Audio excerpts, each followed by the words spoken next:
You can have a TV in your backyard or in your gazebo. Just strap it on and have a good time. I'm having a barbecue today. I'm making some chicken and vegetables. And it took me 5 minutes to set up the TV at the back. So whenever you have a barbecue, you can do that. Just bring out your TV. This post is 6x6, so I'm putting on the rubber padding first on the corner of this mount before I put it on. So instead of putting it in the center, what I do here is I put it in the corner of the post, because in a corner, in a square post like this, putting it in the corner makes the grip much more better and it doesn't move.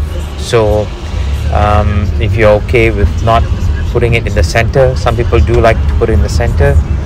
I didn't put this in the center because the position of the mount didn't matter to me, but this method works really well. Just putting it in the corner.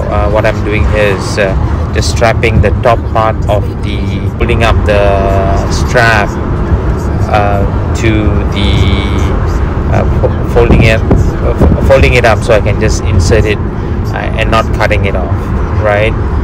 So I'm showing a nearer view of how it's mounted in the corner, a top view, so that you can take a look and do the same thing for your installation. And it's not going to squeeze the strap in for the bottom, and then going to click in the the Gazebo TV mount. You don't need any screws. All you need to is here snap it into place, right? And then get your TV, which you have put on the vertical pieces, and just put it on, and then put on the safety screw.